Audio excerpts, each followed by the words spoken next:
হরিহরপাড়া উচ্চ বিদ্যালয় অনলাইন ক্লাসে সবাইকে স্বাগত। প্রিয় শিক্ষার্থীরা, আসসালামু আলাইকুম ওয়া রাহমাতুল্লাহি ওয়া বারাকাতুহু। আজকে আমি সপ্তম শ্রেণীর ইংরেজি দ্বিতীয় পত্রের একটা ক্লাস নিব। তোমরা দীর্ঘদিন ক্লাসে অনুপস্থিত ছিলে, যার কারণে এখন হঠাৎ করে আমি একটা গ্রামার আলোচনা করলে সেই গ্রামারে আলোচনা প্রবেশ করতে কিছু ব্যাকগ্রাউন্ড নলেজের প্রয়োজন হবে। সেজন্য আমি কিছু ব্যাকগ্রাউন্ড আলোচনা করেই আমি মূল গ্রামার আলোচনায় চলে যাব। আমার এই ইংরেজি ক্লাসটায় প্রথমে আমরা যতটুকু জেনেছি বা আমরা যতটুকু জানি যে আমরা সাধারণত পরীক্ষায় আমাদের ইংরেজি একটা ভাষা শেখার ক্ষেত্রে 4টা স্কিল আমরা অর্জন করে থাকি। তার ভিতরে আমরা যেই 4টা স্কিল জানি সেটা হলো লিসেনিং, তারপর স্পিকিং, তারপরে রিডিং, তারপর রাইটিং। লিসেনিং অ্যান্ড স্পিকিং এইগুলো 6, 7, 8-এ 10 নম্বর করে আমাদের পরীক্ষা হয়ে থাকে। আমরা অডিও স্পিকারে আমরা শুনিয়ে থাকি। সুতরাং লিসেনিং অ্যান্ড স্পিকিং নিয়ে এখন আমরা আলোচনা করছি না। আমরা বেসিক্যালি সারা বছর রিডিং এবং রাইটিংয়ের উপরে কাজ করে থাকি। রিডিং এবং রাইটিংয়ের 100 নম্বরের পরীক্ষার ভেতরে আমরা 10 নম্বর থাকে লিসেনিং এবং 10 নম্বর থাকে স্পিকিং, আর বাকি রিডিং এবং রাইটিংয়ে 40 নম্বর রিডিং এবং 40 নম্বর রাইটিংয়ে এভাবে অন্তর্ভুক্ত করে থাকি। এখন আমরা যে জিনিসটা করে থাকি রিডিংয়ের ভেতরে, আমরা বেসিক্যালি সাধারণত রিডিংয়ের টেস্টগুলো যেটা হয়ে থাকে সেক্ষেত্রে দেখা যাচ্ছে যে আমরা কিছু প্যাসেজ লিখি, সেটা হলো সিন হয়ে থাকে, এবং কিছু আনসিন প্যাসেজ হয়ে থাকে।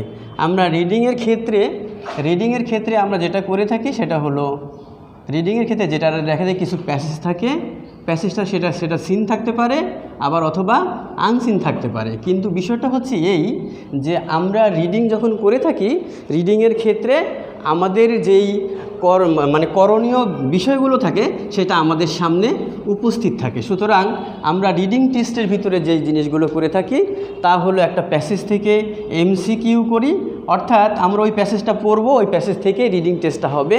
তারপরে কোশ্চেন আনসার করে থাকি, সেটাও ওই প্যাসেজ থেকেই করে থাকি। তারপরে ফিল ইন দ্য ব্ল্যাঙ্কস করে থাকি, সেটাও হলো ওই প্যাসেজের উপরে ভিত্তি করে করি। ইনফরমেশন ট্রান্সফার করি, সেটাও প্যাসেজের ভিত্তিতেই করি। তারপর ইনফরমেশন ট্রান্সফার ট্রু ফলস করে থাকি, সেটাও ওখান থেকে প্যাসেজ থেকেই করে থাকি। আর সেখানে করে থাকি ম্যাচিং করে থাকি, সেটাও প্যাসেজের ভিত্তিতেই করে থাকি। রিঅ্যারেঞ্জ করে থাকি, সেটাও সেখানে সেন্টেন্সগুলো অগোছালো থাকে, সেগুলো গুছিয়ে নিয়ে থাকি। সুতরাং আমাদের রিডিং টেস্টের ভিতরে যেই 40 নম্বরের আমরা প্র্যাকটিস করে থাকি পুরোটাই আমাদের কোশ্চেনের ভিতরে দেওয়া থাকে, সেখান থেকে আমাদেরকে পিক আউট করে অ্যারেঞ্জ করতে হয়। সুতরাং আমরা এটা বুঝতে পারছি যে আমাদের রিডিং টেস্ট অর্থই হলো আমাদেরকে ওইখানে আমাদের ম্যাটেরিয়ালগুলো, আমাদের উত্তর দেওয়ার জন্য উপকরণগুলো প্রশ্নপত্রে দেওয়া থাকে। আমাদেরকে যে দক্ষতা অর্জন করতে হয় সেটা হলো যে আমাদেরকে প্যাসেজগুলো ভালোভাবে বুঝতে হবে, অনুধাবন করতে হবে। যেহেতু ইংরেজি ভাষাটায় আমাদের একটু ভীতি রয়েছে, সুতরাং আমাদের একটু ঘাবড়িয়ে যাই। তবে আমার বক্তব্য হচ্ছে তোমাদের ক্ষেত্রে সেটা হলো যে তোমরা যদি ধীরে স্থিরভাবে প্রশ্নটাকে কয়েকবার রিডিং পড়ো তাহলে তুমি প্রশ্নটাকে অ্যাডাপ্ট করতে পারবে। এক্ষেত্রে হবে কি, প্রথমবার প্রশ্ন করলে যতটা ইনফরমেশন তোমার মাথার ভেতরে প্রবেশ করবে, দ্বিতীয়বার যদি রিডিং করো, দ্বিতীয়বার যদি প্যাসেজটা পড়ো, তাহলে দেখা যাবে তোমার ইনফরমেশনটা অর্থাৎ তোমার এই প্রশ্নটা বুঝতে আরও বেশি সহজ হবে। সুতরাং আমি মনে করি যারা সেকেন্ড পেপার ভালো করতে পারো না তারা ফার্স্ট পেপারের দিকে খেয়াল করবা। আমি তো মনে হয় ফার্স্ট পেপার নিয়ে আলোচনা করলাম না, তাহলে এখন সেকেন্ড পেপারের দিকে যে জিনিসটা আমরা আলোচনা করতে যাব সেটা হলো যে এটা হলো রিডিং টেস্ট, তারপরে হলো রাইটিং, তাই না? আচ্ছা, রাইটিংয়ের ক্ষেত্রে আমরা কিছু আলোচনা করতে যাব। ফার্স্ট পেপার না, এটা আমাদের যে জিনিসটা হচ্ছে, আমি আসলে এই জিনিসগুলো আমি রাইটিংয়ের দিকে যাওয়ার জন্য এই আলোচনাটা করছি। আমাদের যে 40 নম্বর রাইটিং আছে সেই ক্ষেত্রে যাওয়ার জন্য আমি এটা আলোচনা করলাম। রাইটিং যে 40 মার্কস ছিল সেখানে ছিল 1 নাম্বার ছিল হলো স্টোরি রাইটিং, তারপরে হলো 2 নাম্বার ছিল সেটা হলো প্যারাগ্রাফ রাইটিং, প্যারাগ্রাফ রাইটিং। আর একটা ছিল 3 নাম্বার যেটা ছিল সেটা হলো যে এখানে লেটার রাইটিং অথবা লেটারের সাথে ইমেল রাইটিং। আর একটা যেটা থাকে সেটা হলো প্যারাগ্রাফ, স্টোরি, লেটার, আর completing story, paragraph, letter and graph and chart. Graph and chart থাকে, সরি ভুল হচ্ছে।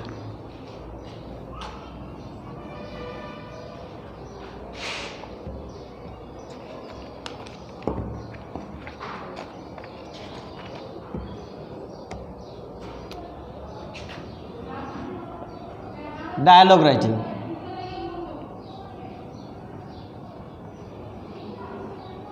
এই চারটা আইটেম ক্লাস 8 পর্যন্ত এই রাইটিংগুলো আমরা প্র্যাকটিস করতে থাকি। এই রাইটিংগুলোকে আমাদেরকে সফল করতে হলে তাহলে আমাদেরকে গ্রামার শেখা প্রয়োজন হয়ে যায়। এখন আমরা রাইটিংয়ের ক্ষেত্রে দেখা যাচ্ছে যে আমরা এই যে রাইটিং লিখব, আমরা যে গ্রামারটা লিখব, গ্রামার শেখার ক্ষেত্রে আমরা যে গ্রামারটা আলোচনা করব, সেই গ্রামারের প্রথম যেই অংশটা আমাদেরকে খেয়াল রাখতে হবে সেইটা হলো যে গ্রামারের যে অংশটা আমাদেরকে খেয়াল রাখতে হবে। প্রথমে আমরা যে কাজটা করে থাকি যে গ্রামার ভাষাটা বুঝতে হলে আমাদের কিছু রুলস আর রেগুলেশন আমরা শিখতে হয়। তাহলে গ্রামারে আমরা প্রথম যে অংশটা করব সেটা হলো যে গ্রামারের যেই প্রথমে সিম্বলগুলো থাকে সেগুলো থাকে হলো লেটার, আর সবগুলো লেটার একসাথে হয়ে যায় অ্যালফাবেট।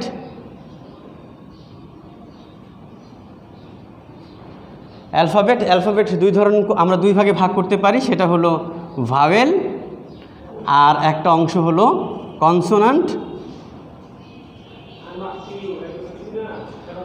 তারপরে আমরা যেটা ভাগ করতে পারি যে এরপরে আমাদেরকে যে জিনিসটা আসে সেটা হলো ওয়ার্ড, এরপরে আসে হলো সেন্টেন্স। এভাবে আমাদেরকে গ্রামার আলোচনা করি। সুতরাং আমাদের যে আলোচনার বিষয় রয়েছে সেটা হলো যে লেটারটা ভাষার ইউনিট, গ্রামারের একক।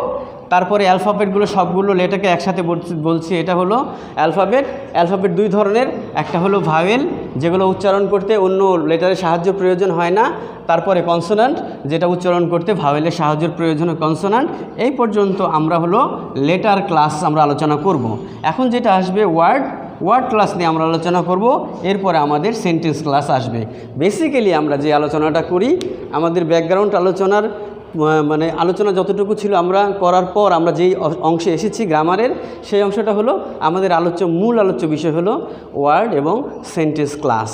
এখন আমরা ওয়ার্ড ক্লাস এবং সেন্টেন্স ক্লাসে যদি আমরা আলোচনা করতে যাই, এটাই হলো আমাদের ক্লাস 7ম শ্রেণী থেকে আমাদের এই পড়াটাই আমাদের হলো শুরু, ওয়ার্ড ক্লাস এবং সেন্টেন্স ক্লাস। এখান থেকেই আমাদের গ্রামারের আলোচনা, আর বিশেষ করে ফার্স্ট পেপারের রাইটিংয়ের আলোচনা, গ্রামের আলোচনা এবং রাইটিংয়ের আলোচনা।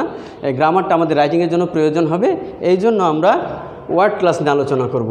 ওয়ার্ড ক্লাস আলোচনা করতে গেলে আমরা যতটুকু শিখতে চাচ্ছি সেটা হলো আমাদের শেখার বিষয় হলো প্রথমে আমরা খেয়াল করব সেটা হলো যে ওয়ার্ড যেটা আসছে, ওয়ার্ড শব্দটার ওয়ার্ডের অর্থ হলো শব্দ। ওয়ার্ডের অর্থ হলো শব্দ। তাহলে শব্দ বা ওয়ার্ড এটাকে যদি আমাদেরকে বলা হচ্ছে যে এটা কাকে বলে, তাহলে সেক্ষেত্রে আমরা যে জিনিসটা খেয়াল করব সেটা হলো যে শব্দ বা ওয়ার্ড কাকে বলে এটা জানতে হলে আমাদেরকে যেটা খেয়াল রাখতে হবে সেটা হলো যে কতগুলো লেটার। সাপোজ মনে করো লিখলাম লিখছি বয়, তাহলে এইখানে কয়েকটা লেটার একসাথে বসেছে, BOY, বসে একটা অর্থ প্রকাশ করেছে। তার অর্থ হলো বয় মানে হলো বালক। তাহলে আমরা যদি কতগুলো লেটার একসাথে বসানোর পরে যদি আমরা বাংলা কোনো অর্থ পাই তাহলে সেটা বুঝতে পারবো সেটা হলো ওয়ার্ড। তাহলে আমরা বুঝতে পারি এগুলো যদি আমরা উল্টিয়ে দেই, যদি এটার কোনো অর্থ না আসে তাহলে বুঝতে হবে এটা ওয়ার্ড না। তাহলে আমাদের ওয়ার্ড ক্লাসের ভিতরে এই জিনিসটা খেয়াল রাখতে হবে প্রথমেই, সেটা হলো যে কতগুলো লেটার একসাথে বসে যদি অর্থ দেয় তাহলে সেটা হলো ওয়ার্ড। আমরা যেমন বলতে পারি যে বিল্ডিংটা যদি এক কথায় বলতে চাই তাহলে এই বিল্ডিংটা কিভাবে তৈরি, বলবো ইট দিয়ে। তাহলে আমরা বলতে পারি যে কতগুলো ইট দিয়ে যেমন একটা বিল্ডিং তৈরি, সে তদ্রূপ আমরা বলতে পারি কতগুলো লেটার দিয়ে একটা ওয়ার্ড তৈরি। তাহলে আমরা ওয়ার্ড ক্লাসই আমরা পড়ব। তাহলে ওয়ার্ড জিনিসটা হলো যে কতগুলো লেটার একসাথে হলে বসে যদি অর্থ প্রকাশ করে তাহলে সেটাই হলো ওয়ার্ড। আচ্ছা, ওয়ার্ড ক্লাস আমরা যেটা জানি, আমরা যতটুকু জানি যে আমরা ওয়ার্ড ক্লাসগুলোকে আমরা ব্যবহার করি, ওয়ার্ডগুলোকে ব্যবহার করি সেন্টেন্সের সাথে। যেমন সেন্টেন্স যদি আমরা বলি, সেন্টেন্সের বাংলা হলো বাক্য। তাহলে আমরা বুঝতে পারবো যে সেন্টেন্সটা কাকে বলে। সেন্টেন্সটা যদি আমরা সেই ক্ষেত্রে ব্যবহার করি, সেন্টেন্সটা হলো যেমন he is a good boy. তাহলে আমরা বুঝতে পারছি যে প্রত্যেকটারই একটা করে অর্থ আছে। সুতরাং কতগুলো, যেহেতু এই লেটারগুলো একসাথে বসে অর্থ দেয়, সুতরাং এগুলো প্রত্যেকটাই এক একটা শব্দ। সুতরাং যদি প্রত্যেকটা শব্দ হয়ে থাকে, ওয়ার্ড হয়ে থাকে, তাহলে পুরোটা মিলে যদি আবার অর্থ দেয় তাহলে আমাদেরকে এটাকে সেন্টেন্স বলবো। তাহলে আমরা এই ক্ষেত্রে বলতে পারি যে কতগুলো ওয়ার্ড পাশাপাশি বসে যদি অর্থ প্রকাশ করে, যেমন সে একজন ভালো ছেলে। তাহলে এক্ষেত্রে বোঝা যাচ্ছে এই কতগুলো ওয়ার্ড একসাথে বসে অর্থ প্রকাশ করছে, সুতরাং এটা একটা সেন্টেন্স। তাহলে আমরা বুঝতে পারি যে যেটা বুঝতে পারি সেটা হলো ওয়ার্ডের একক হলো লেটার, আর সেন্টেন্সের একক হলো ওয়ার্ড। ওয়ার্ডের একক হলো লেটার আর সেন্টেন্সের একক হলো ওয়ার্ড। এখন আমরা যদি ওয়ার্ড ক্লাস আমরা পড়তে যাই, আমাদের সর্বপ্রথম আমাদের ক্লাস 7-এ সর্বপ্রথম যেই জিনিসটা পড়া লাগবে সেটা হলো ওয়ার্ড ক্লাস প্রথমে পড়তে হবে। তাহলে আমরা ওয়ার্ড ক্লাস যদি পড়তে যাই তাহলে আমাদের কি হবে, আমাদের প্রথম খেয়াল রাখতে হবে যে ওয়ার্ড ক্লাসটা আমাদের ওয়ার্ডের ইউজটা কোথায় হয়। আমাদের ওয়ার্ডের ব্যবহারটা হচ্ছে সেন্টেন্সের ভেতরে। তাহলে আমরা যদি সেন্টেন্সের ক্ষেত্রে ব্যবহার করি তাহলে সেই ক্ষেত্রে দেখা যাচ্ছে যে সেন্টেন্সের ভিতরে ব্যবহার করি, তাহলে ওয়ার্ড ক্লাসে প্রথমে আমরা যেটা গ্রামারের যে অংশে আলোচিত হয় সেই অংশটাকে বলা হচ্ছে parts of speech. Word class যেটা ব্যবহার হচ্ছে সেটা হলো পার্টস অফ স্পিচ। আর এটার বাংলা বলা হচ্ছে পদ। এটার বাংলা পার্টস অফ স্পিচ হলো পদ। আর পার্টস অফ স্পিচ মানেই হলো এই পার্টস অফ স্পিচ গ্রামারটায় যেই আলোচ্য বিষয় সেটা হলো ওয়ার্ড ক্লাস। ওয়ার্ডের ক্লাস নিয়ে এখানে আলোচনা করা হয়। তাহলে পার্টস অফ স্পিচে ওয়ার্ড ক্লাস নিয়ে আলোচনা করা হয়। সুতরাং আমরা পদ জিনিসটা তো আমরা ভালো করেই জানি। পদ শব্দটার বাংলা হইল পা।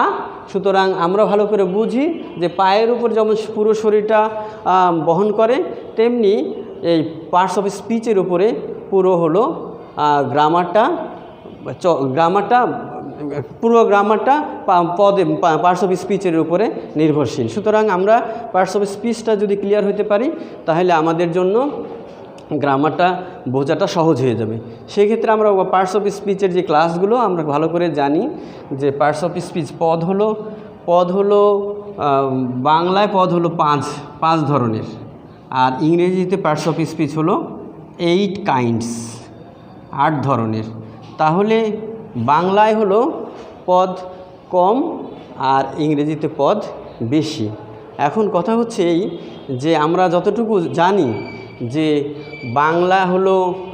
বাংলায় হলো স্বরবর্ণ 11টা আর ব্যঞ্জনবর্ণ হলো 39টা। তাহলে সেক্ষেত্রে বোঝা যাচ্ছে 50টা। সুতরাং আমরা জানি যে 50 বর্ণের ভাষা বাংলা, সেইটায় যতটুকু ব্যাকরণ রয়েছে বা গ্রামার রয়েছে, সেখানে আমরা যেটুকু ইংরেজিতে যেটা জানি ভাওয়েল হলো 5টা, আর হলো 5 আর 21টা হলো কনসোনেন্ট। এই 26টা হলো 26 বর্ণের ইংরেজি ভাষা। সুতরাং 26 বর্ণের যেই ভাষার বর্ণ বেশি সেই ভাষা তত কঠিন। একটা 50 বর্ণের ভাষা, সেই ভাষার পা হইল মাত্র 5টা। সুতরাং এর পা বেশ এই পা বেশ শক্তিশালী, আর এই ভাষা 26 বর্ণের যে ভাষা তার 8টা পা, সুতরাং এই পাটা খুব একটা বেশি শক্তিশালী না। আমাদের খুব সহজে অল্প কিছু রুলস রেগুলেশন পড়লেই আমরা এই পাগুলো সম্পর্কে আমরা 8 কাইন্ডস অর্থাৎ 8 ধরনের শব্দ সম্পর্কে আমরা ভালোভাবে জানতে পারবো। তাহলে আমাদের মূল আলোচ্য বিষয় হচ্ছে এই। অন্য আলোচনা থেকে আমরা আবার ফিরে আসি মূল আলোচনায়। আমরা মূল আলোচনায় ছিলাম, আমরা ওয়ার্ড ক্লাস পড়ব। ওয়ার্ড ক্লাস হলো 8 kinds. There are 8 kinds of words, are the names are the words are the classes are, first one is noun, প্রথমটা নাউন, তারপরেরটা আসবে হলো প্রোনাউন, তারপরেরটা আসবে অ্যাডজেক্টিভ, এরপরেরটা আসবে ভার্ব, এরপরে আসবে অ্যাডভার্ব, 5 নম্বরে আসবে অ্যাডভার্ব, 6 নম্বর আসবে প্রিপোজিশন, এরপরে আসবে কনজাংশন, এরপরে আসবে ইন্টারজেকশন।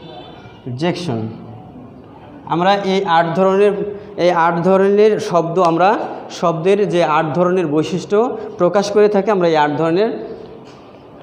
ধরনের বৈশিষ্ট্যই আমরা আলোচনা করব। আজকে এই পর্যন্তই, পরবর্তী ক্লাসে বাকি আলোচনা হবে। সবাইকে ধন্যবাদ।